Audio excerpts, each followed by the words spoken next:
Hello, everyone. I am Beth Swanson, the CEO of A Better Chicago, and I want to thank you for spending your lunchtime with us today to learn more about the One West Side partnership and our incredible grantees. Before we discuss the partnership, I do want to take a minute to just recognize and acknowledge the moment we are in.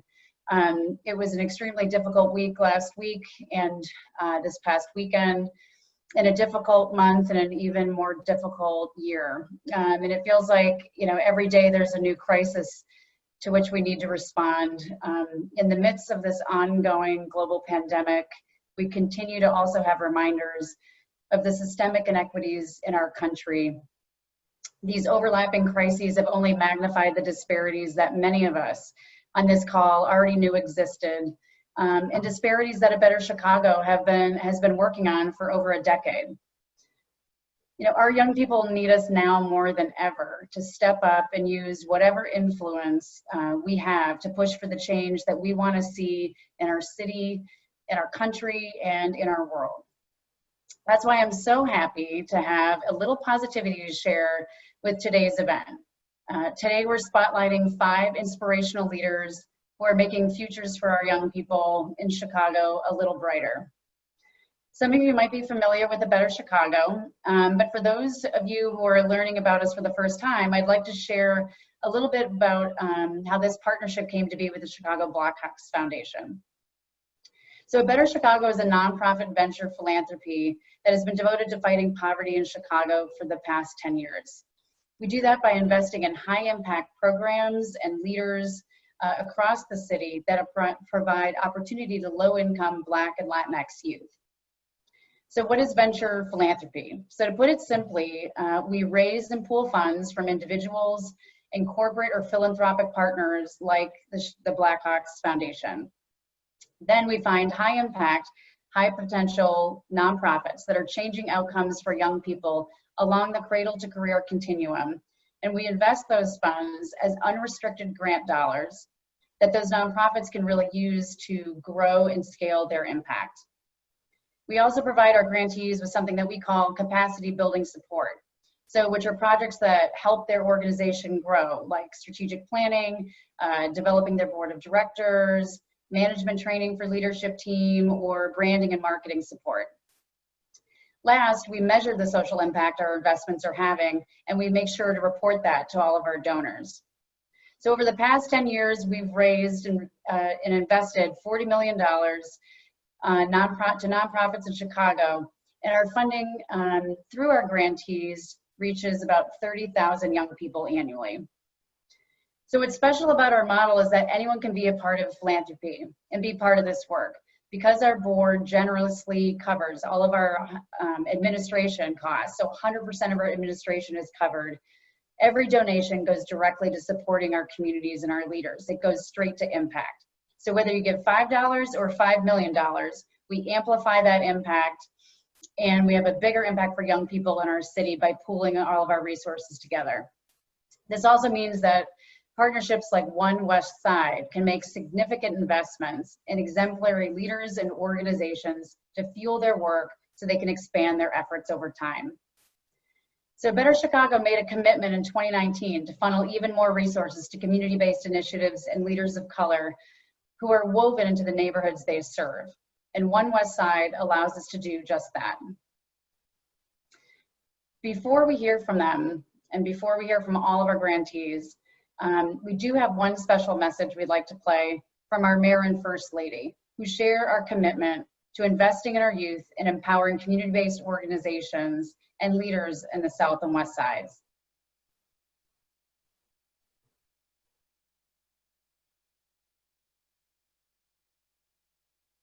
Hello everyone, I'm Chicago Mayor Lori Lightfoot. And I'm First Lady Amy Eshelman.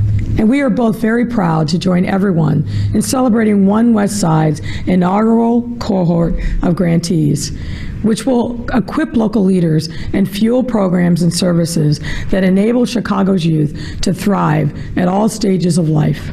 These grantees will reach Chicagoans through education, social emotional learning, mentorship opportunities, skills training, and more. They include the Austin Child Care Providers Network, the Block, cluster of care community, VIP program, and MAAFA redemption project.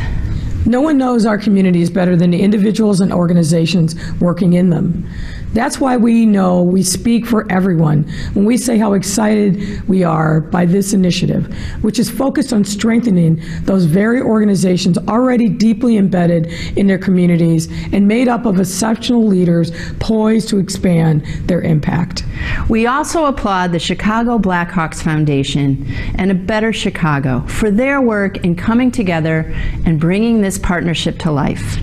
Both of these groups have done incredible work to strengthen communities and support our youth through countless positive programs and anti-poverty services. Over these past few months, the COVID-19 crisis has exposed the deep generational fissures in the fabric of our city, which impacts access to health care, jobs, education, childcare, and so much more. Disparities that have vividly shaken our city's consciousness as the matters of life and death that they are and always have been. There is no single solution or single program that will solve all these problems. They take all of us working together in common cause to invest in our communities, uplift our neighborhoods, and open a path for all our families and residents to succeed. A major part of that effort is through innovative partnerships like One West Side, which harnesses the civic dynamism of our city and channels it into the efforts we celebrate now. On behalf of myself and the First Lady, we thank all of you once again for your inspiring commitment and support to our city and our communities. And we look forward to continuing our work together in the years to come. Thank you, and please continue to be safe.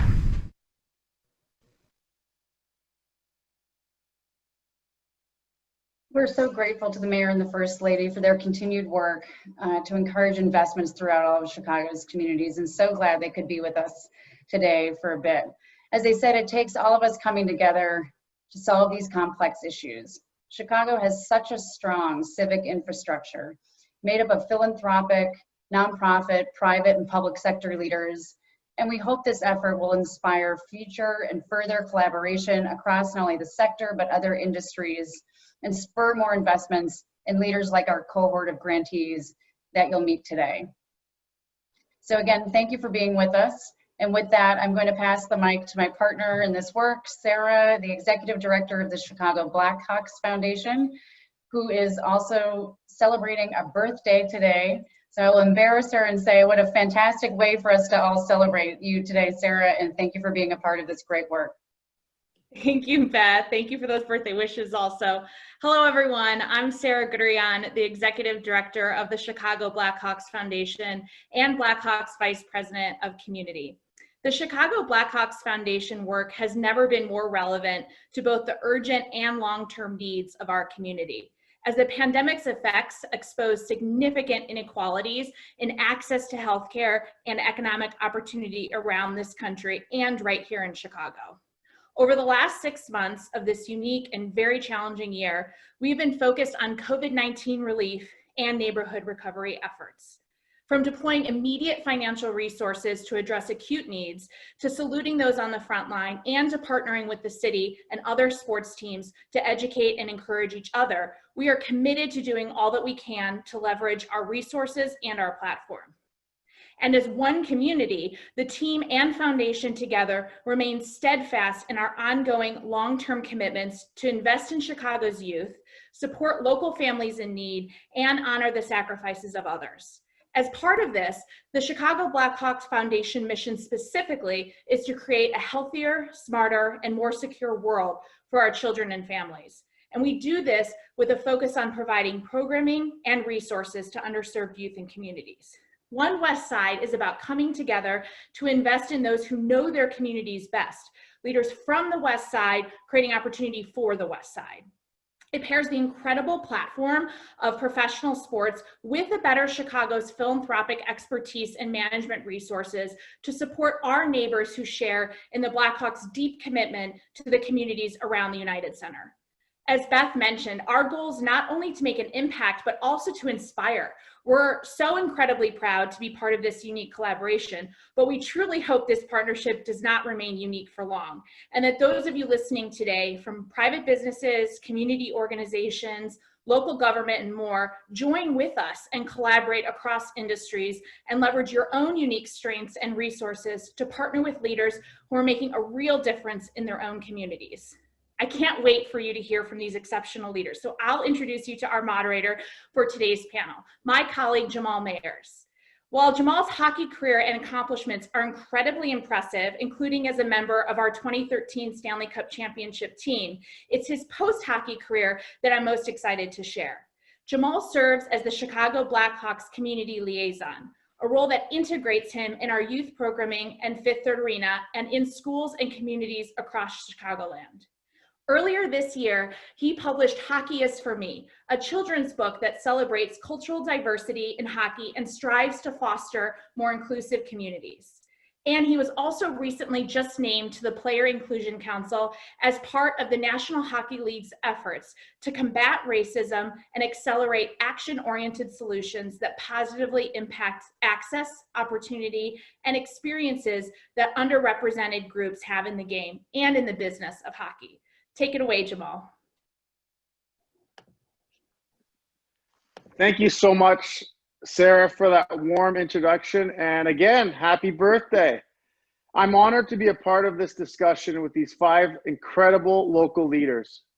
Before I ask each of them to introduce themselves, I want to share a little bit more about why they were selected beyond their diverse and impactful work.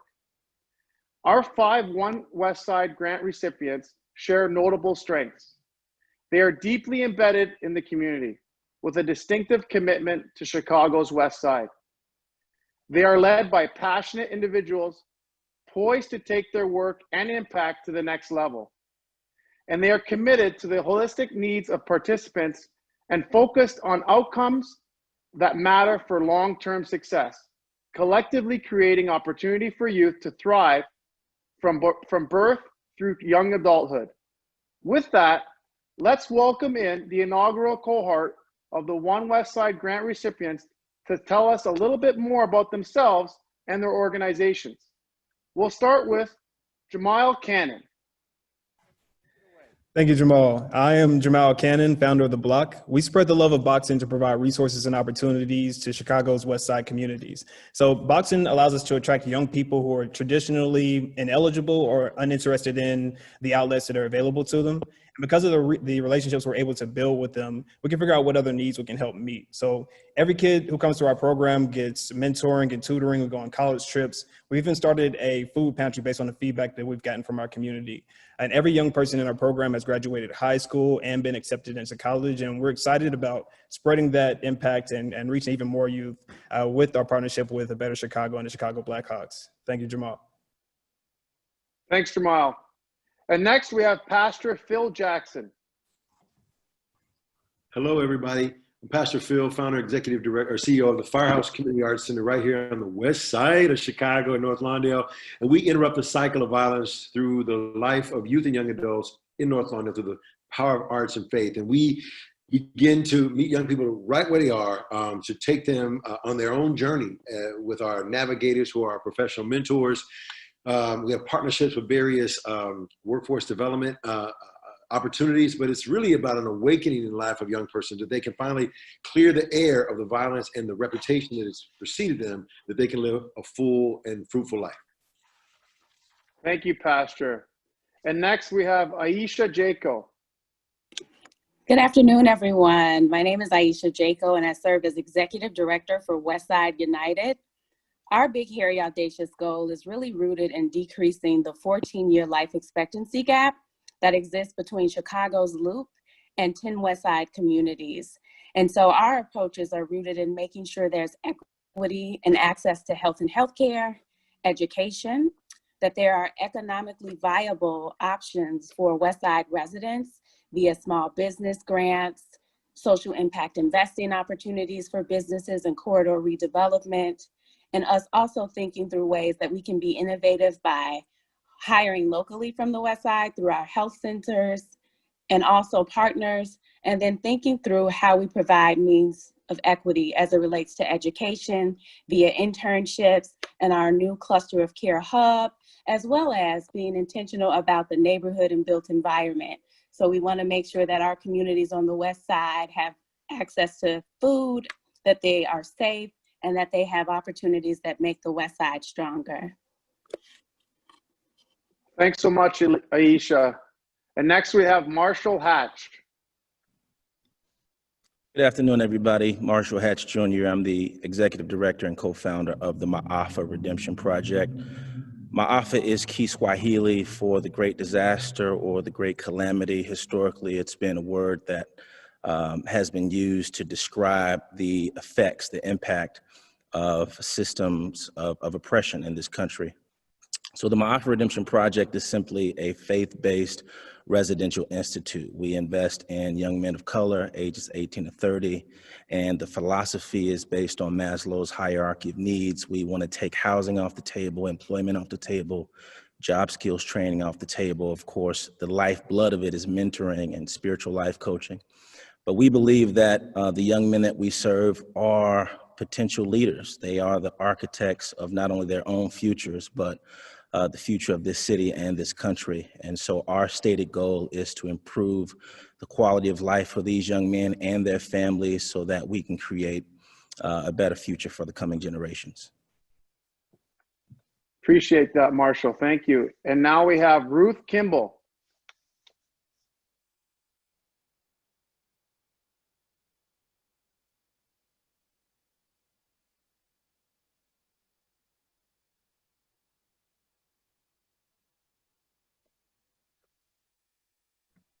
Hey, Ruth, I think you're muted.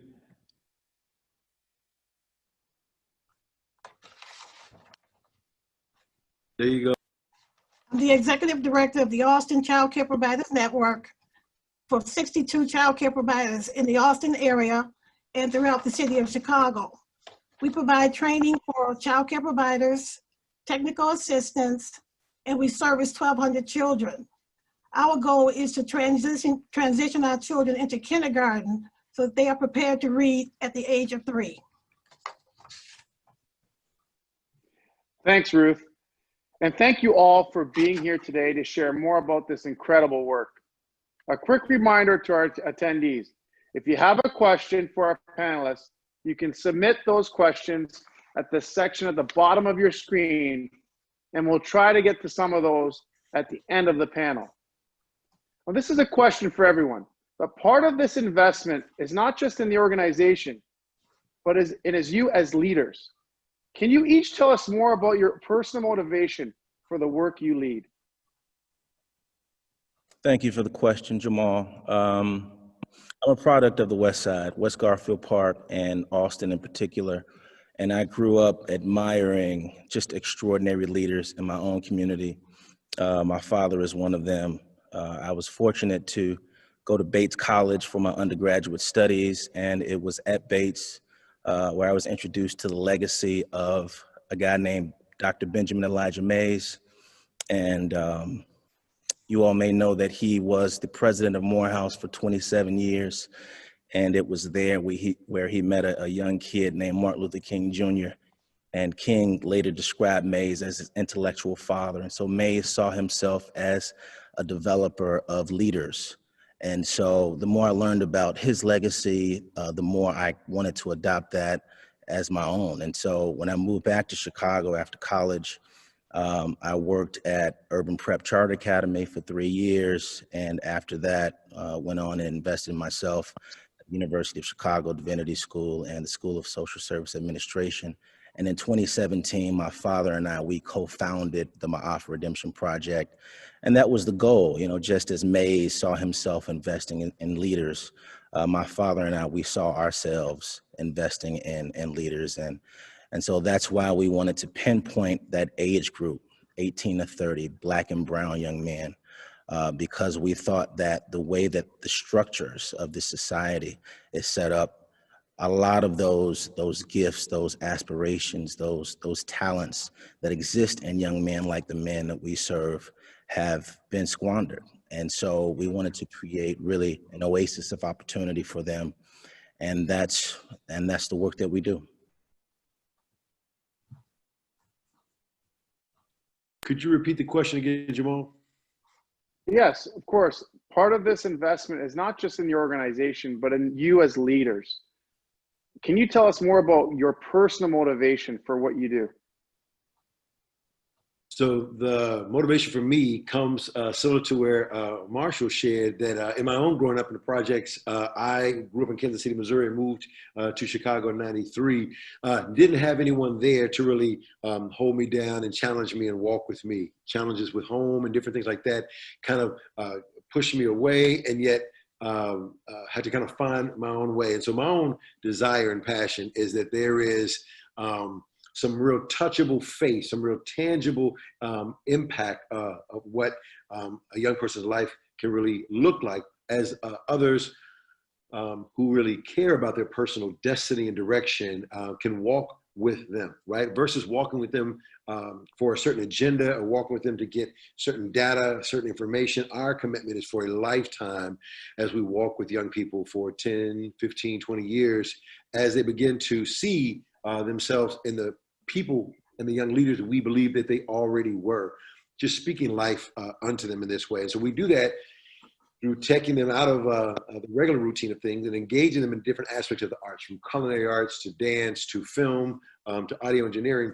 And in those spaces, they find themselves to come alive. One of our key verses or key quotes is by Howard Thurman. It says, don't ask yourself what the world needs, but ask yourself what makes you come alive, because what makes you come alive is what the world needs. And so our passion is to create that space where young people can. Yeah. Jamal, I'd like to piggyback on that.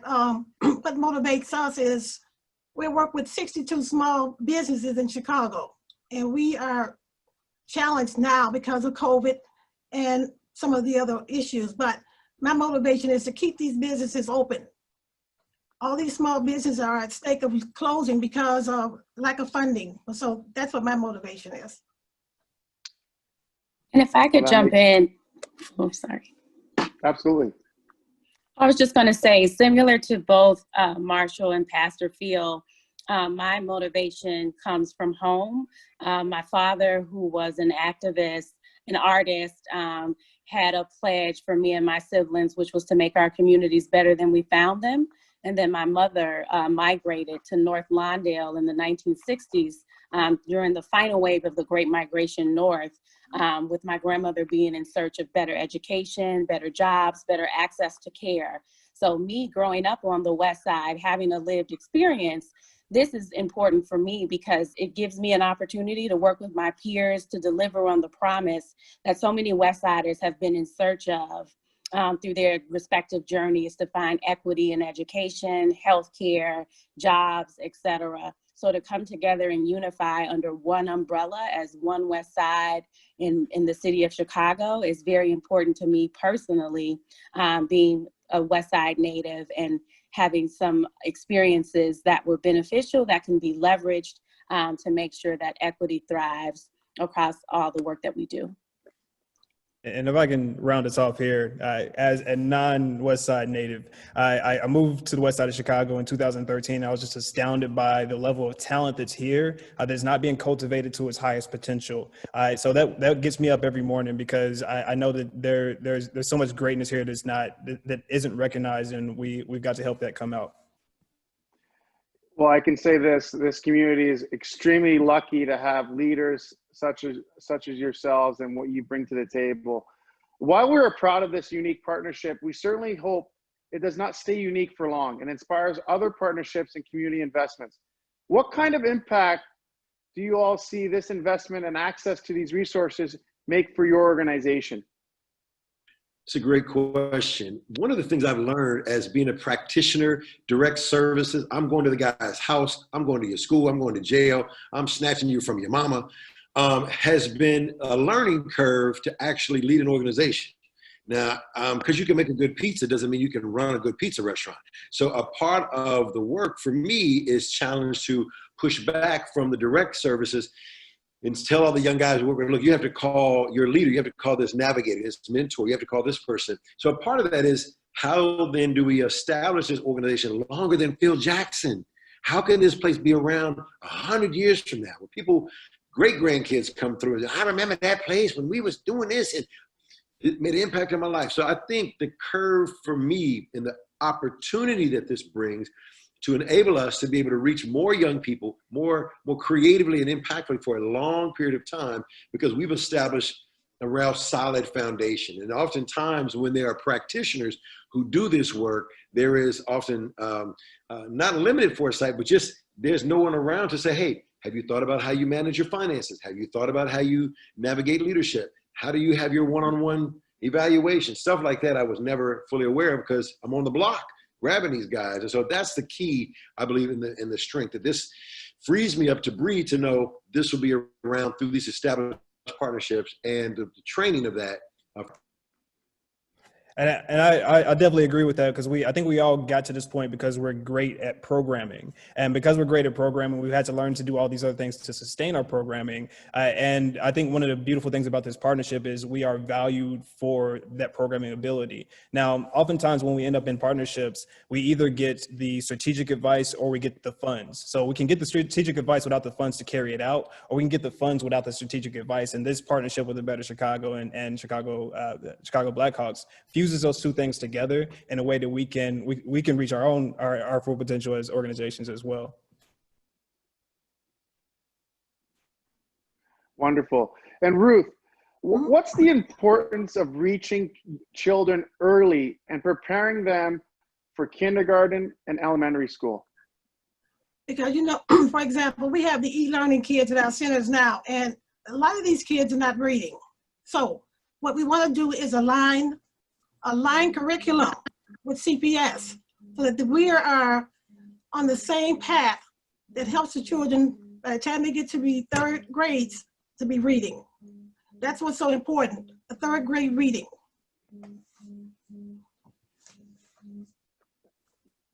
And Jamal, boxing is such a unique outlet to choose as a mechanism for creating opportunity. Why is it so important to offer a meaningful physical outlet for youth, especially those at the high school level? One of the things that is important to recognize is that a lot of our young people grow up around an unthinkable amount of violence, and they can't just drop that off when they walk into a school building. The impact of violence causes you to exhibit those symptoms of violence. So because of that, we have to offer a way for them to let some of that out. We need a space where they can take that aggression and we can harness it into something special. Boxing allows us to attract people who are not going for the typical mentoring and tutoring outlets, but because we're finding kids who want to fight, we're able to engage a group of people who I think our city needs to be talking to more. We've gotten very good as a city at incarcerating young people. We've gotten good at rejecting them and setting them aside, especially by the time they get to those teenage years. When we're able to say, hey, come to us, this thing that you're feeling is not a bad thing. Let's figure out how to harness it and let's turn it into something great. When we open that door for them, they're walking through it. They're walking through it and they're turning that investment into success. So I think it's important that we don't give up on the teenagers in this city. Because it is not too late for them to get their lives on the track that they want them to be on, and we have the tools that we need to make that happen. And Jamal, touching on that, have you also found that you've been able to teach these young men the ability of self-control as well? Well, here is an outlet that you can use, but there's also an element, a byproduct of that is teaching them about self-control. Absolutely. And what boxing did for me, I think is the same thing as doing for a lot of our kids. It taught me the triggers to anger. So I'm not angry and figuring out how to deal with anger, but I feel myself getting angry on the way up. And that for me came from the discipline of boxing. You get too mad in the ring and bad things are going to happen. You have to learn how to catch it before you get there so that you can come up with a strategy, become more mindful of what's happening internally and make a plan to succeed despite what you're starting to feel. So absolutely, self-control is we call it self-mastery. Is an incredibly important part of what we do here. And a wonderful life lesson for them to take forward as well. Aisha, your organization excels at integrating the community's voice into your process. How did that inspire Community Hub Initiative? And can you also share why you chose to focus on the school building as a center point? Sure. So at the onset of this work, we had the buy-in of our health institutions, Amita Health, Cook County, Lurie, Sinai, Rush, and UI Health. And they decided that they wanted to do a better job in serving communities in their backyard by addressing the life expectancy gap. But we know in order to avoid being prescriptive and dictating to community that you have to put community in the driver's seat because they are experts for what they need most. And so for the hub, it was no different in our approach. It was about activating principals, practitioners, parents, students, as well as some of our partnering organizations to help us really drill down on what community wanted and needed. And we brought them along in the process of developing how we would go about selecting the hub, et cetera. So for us, that is very key to make sure that community drives the work and that they're a part of what manifests from our hub model in particular. And so we chose the school because when you think about anchors in the community, places where you get a multi-generational dialogue like the church, we went to the school because that is a hub in itself. You have parents that interact there, you have providers that provide wraparound services, you have students, teachers. And so for us, we felt like that was a natural place to start to think about how we leverage what strengths the hospitals bring and other potential partners, and how we uplift and magnify what's already there by filling in the gaps. And so having that focused approach by being at a place that's familiar to community, that's accessible to community, is something that we felt like was key in helping to build out this partnership and this sustainable model. Well, thanks, Aisha. And Pastor Phil and Marshall, we hear so much about the need to create more opportunity mid to post high school to ensure young adults have access to mentorship skills training, and jobs and opportunities. How are the Firehouse's VIP program and My Alpha's Redemption Project offering these opportunities to interrupt the cycle of violence among young men in North Lawndale and West Garfield Park, respectively? Thanks for the question. I always say, and I'm sure Pastor Phil agrees, because he's a mentor of mine, you can't understand the true nature of gun violence in a vacuum. Gun violence in many ways is a direct result of economic violence. If you look at West Garfield Park, for instance, out of Chicago's 77 neighborhoods, West Garfield Park ranks #1 in potential life loss, which is a metric for premature death. But West Garfield Park is also one of the youngest neighborhoods in Chicago. Almost 60% of West Garfield's 18,000 residents are under the age of 35. And so on the one hand, here's a community with tremendous potential. Its greatest asset is its people. But on the other hand, that resource is systematically being snuffed out. And so much of the work we do is, again, creating opportunities to fill that opportunity gap, understanding that that opportunity gap is closely linked to what Aisha mentioned is the life expectancy gap, right? And so it's focusing on education. So about 60% of our young men come in without their high school diploma, right? And so that obviously affects their chances to develop economic wellness for them and their families, but it also affects their self-esteem. And so education, it's socio-emotional learning, it's cognitive behavioral therapy, it's entrepreneurship, right? So frankly, a lot of the guys we work with are not interested in a 9-to-5. And so how do we create ways, opportunities to cultivate the gifts that they already have and to allow those gifts to thrive economically? And it's also leadership development. Right now, we're working with Westside United as well as Rush University Medical Center to develop a health and wellness center in West Garfield Park. And so creating an institution that will allow families in this neighborhood to see themselves differently, to thrive, is monumental. And so it's seeing direct service, which is what we do, in tandem with community development. You cannot have one without the other. And so the young men, seeing them as potential community leaders through community organizing, education, through health and wellness education. Seeing them as potential leaders is what positions us as a city to see West Garfield and all of the other communities anew. At the firehouse, we know the young men that came to us didn't come to us with 5 minutes of trauma.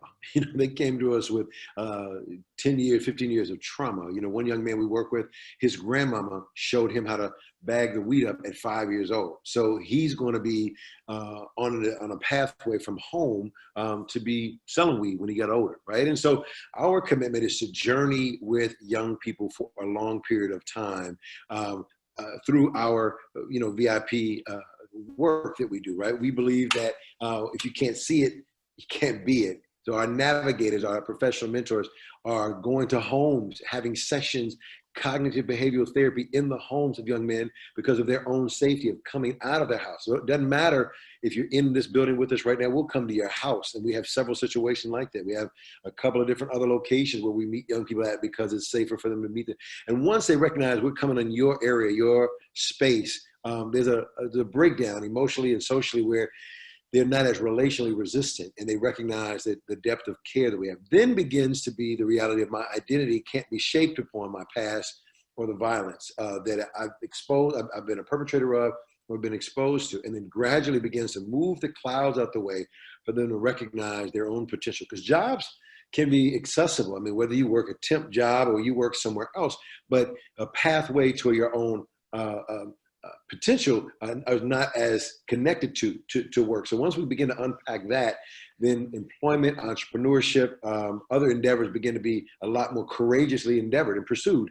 So that's our intent, right? It seems it's a slow process, but it's a thicker, more sustainable process, so that lure or that hook to dive back into that field, or that area of violence is not as lucrative. And so it is a methodical, consistent, steady, long pathway towards that hope and that resilience. I mean, we believe that when young people know that they count, they know that they belong, but helping them to understand what they count in a new space can take a while for them to even get their footing in that new space, to trust that this is a place I can count. Then we open that up to our social enterprise of our catering company, where young men learn how to cater, they learn how to film, they learn audio engineering, and they learn what all that means of their own voice and having a chance to take a chance on themselves. Then that own voice begins to get clarity with career paths around machine operations or around construction and various things like that we can put them into, and then partner with employers who are willing to take a chance to bring these young men on. And for the both of you, again, for Pastor Phil and Marshall, how do you break down that initial wall? Because to me, it seems like you have to be a little bit vulnerable to be willing to accept help or even to ask for the help. And that's not necessarily something that comes easy for a lot of these young men. How do you get to them so that they show a sense of vulnerability or what they may perceive as vulnerability to actually even accept that help? Yeah, trust is huge. I appreciate the question because it allows us to talk about just how monumental that is in establishing any working relationship. I think it's about humility. And so it's not approaching the relationship just as a service provider, but just as a human being who, as Pastor Phil mentioned, wants to walk alongside another human being to make the community a better place. And, my grandmother used to always say, people don't care what you know until they know that you care. And so it's the spirit of humility and it's the spirit of authenticity. Approaching the relationship and showing these young men that we are in it for the long haul. So this is not a gun violence prevention program that expects you to change your mindset, your mentality in 9 months or 18 months. No, this is a lifelong journey. And this is about you, and this is also about the community. I think that's what ultimately convinces our guys that this is something that will encourage you to be a change agent in your neighborhood. It's about giving you a purpose and an identity and allowing you to see that those two are closely connected.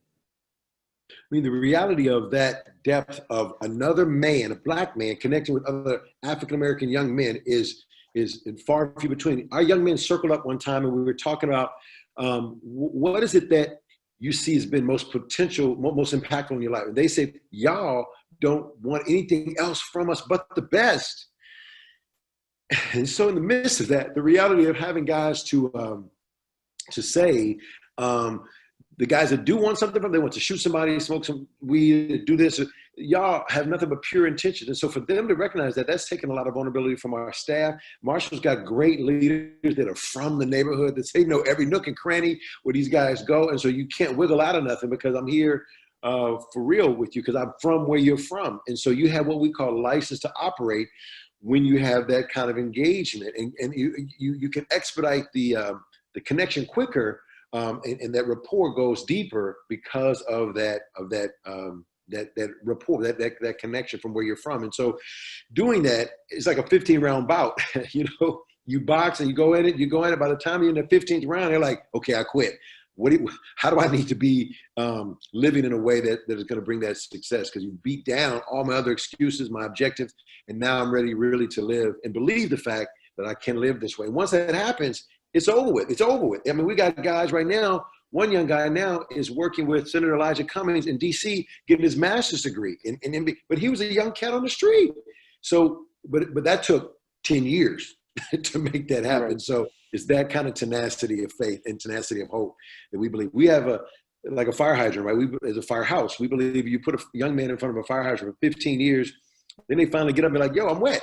Then we grab another one. It's just that kind of methodical, consistent tenacity that we believe to have, and everybody on this call had.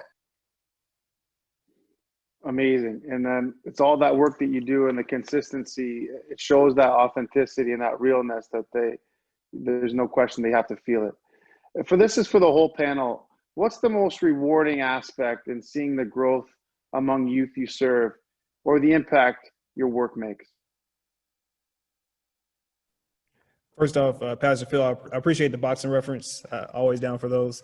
The most rewarding aspect for me, I guess I think of my own story. My mother graduated college when I was 14 years old, and I watched our quality of life change almost immediately. And because she went to college and it showed me what I was going to do for her, I then did the same exact thing. I majored in social work just like her, and that means my kids are going to be in a different place because of what she did. And I look at every person that we're talking to, yes, as a complete and full worthy individual, but also as someone who's going to impact generations as well. If we help this one person get into a better place, that means something different for their kids and their siblings and everybody else that they impact. And I think that for all 120 kids we worked with last year, and for all 300 kids we're going to work with this year, we're not just looking at the person in front of us, but we're looking at really the future of a community, and we're creating generational impact by those that we work with. Jamal, what's rewarding for me is when providers go back to school and get their degrees. And that has really been challenging because there's so many different issues with going to school in the past and not having completed, taking all these different courses. The other thing that's rewarding is when children come back to our daycares after they've left and going back to school, and our family members themselves. So it's really rewarding when kids come back to you after years of being out of your daycare. Wow. Aisha? For us, it's just the tenacity and the resilience of young people all across our 10 neighborhoods and communities. They yearn for a better academic environment, for internships, and just more access to take things to the next level, as that's also often what's required of the next generation.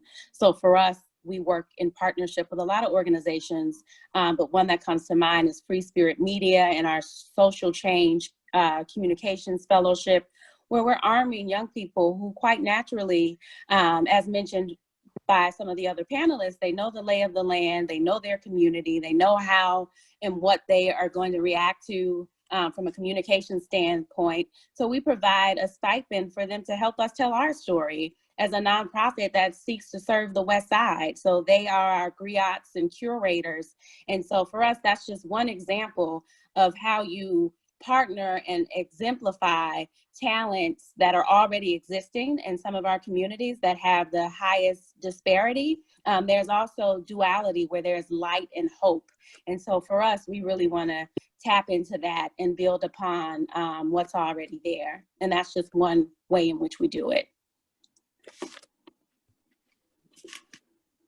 Wonderful.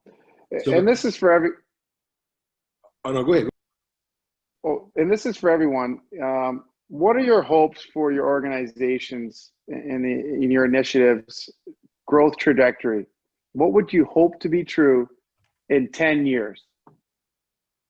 Well, for Westside United, our goal is around decreasing the 14-year life expectancy gap by 50% by 2030. So when we think about this commitment, it really spans beyond the next 10 years because essentially we are working to uproot conditions that have been underway for the last 60 to 70 years. And so when I think about the trajectory and I think about partnerships like this and funders like Blackhawks Charity, A Better Chicago coming together and investing, that's what we need. We need a village. We need unity and multi-sector partnerships to really come in and commit over the long term in reinvesting and in correcting a lot of what we see. For our hub, we aim to serve one elementary school for 6th and 8th graders in the pilot, but we have 10 communities. So ideally in 10 years, we want to see every community on the West Side, in the West Side, with one of our cluster of care hubs. When you look at the college degree or completion rate, in areas like the Loop, it's 78%. But when you go to a community where my alpha resides in West Garfield Park, it's 5%.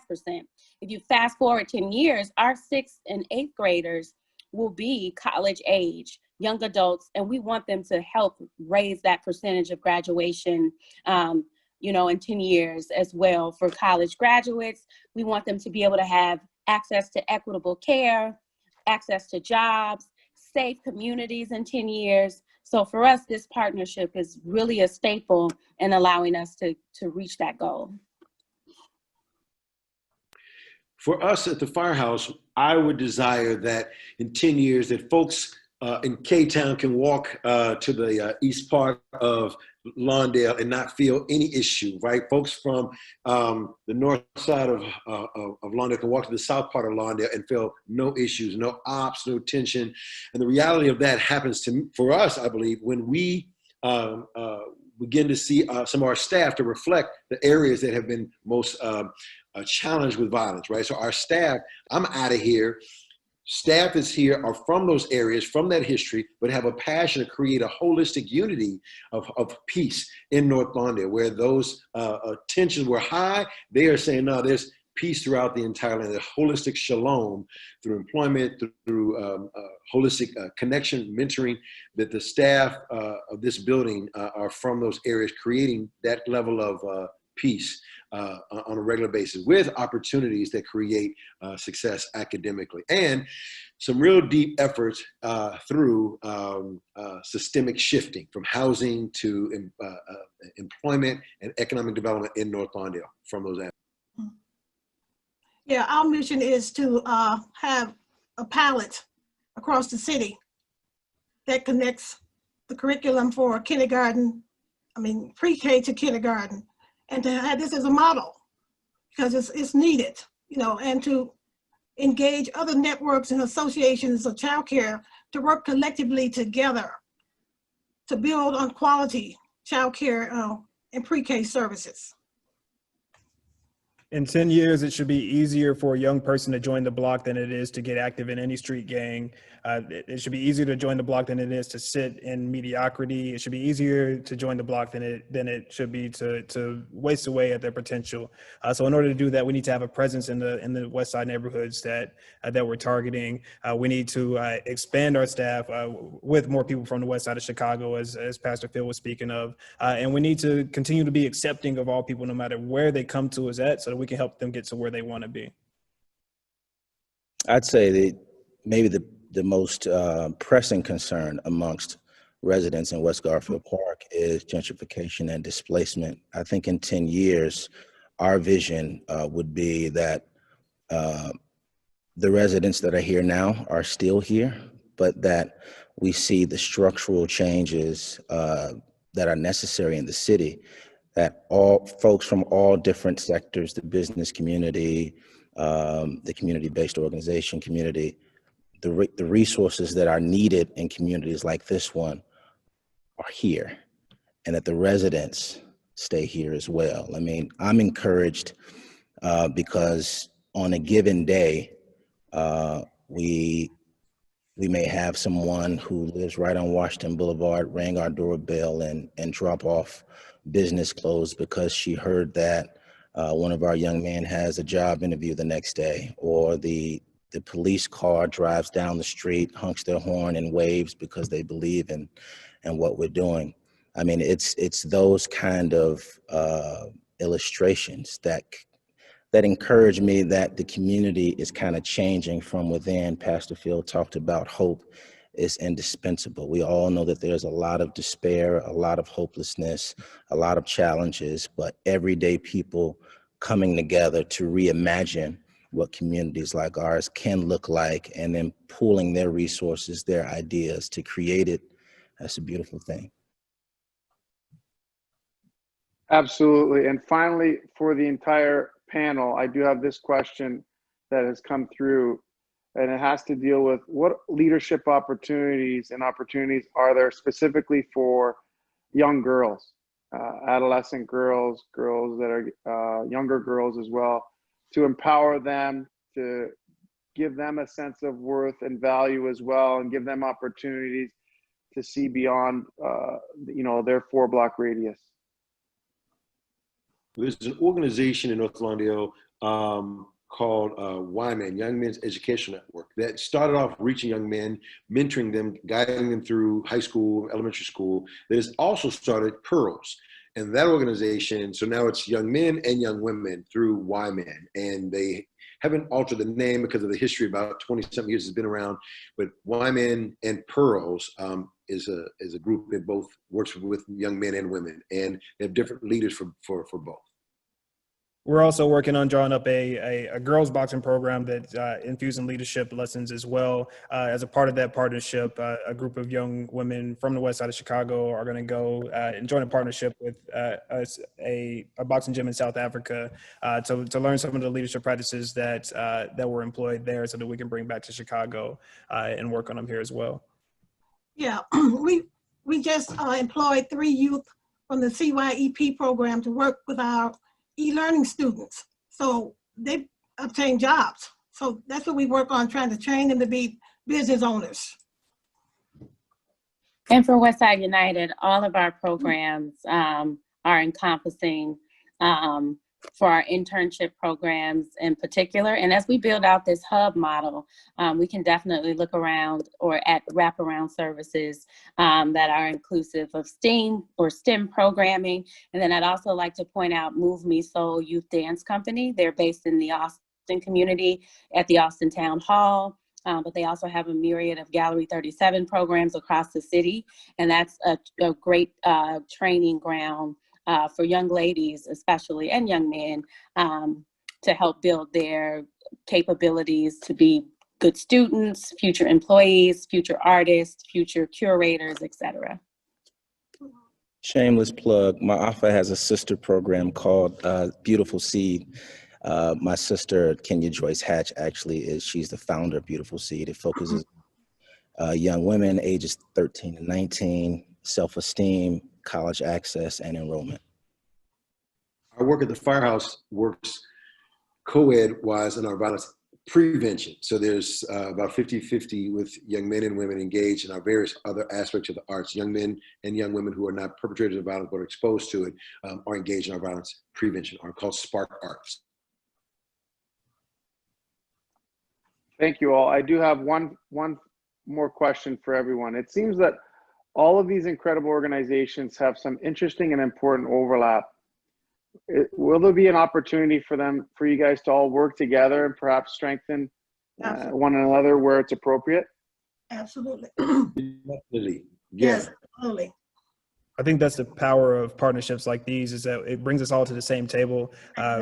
We've all spoken about ways that we can work together already, and I'm looking forward to actualizing some of these items and moving forward. I am too. Definitely. Yes.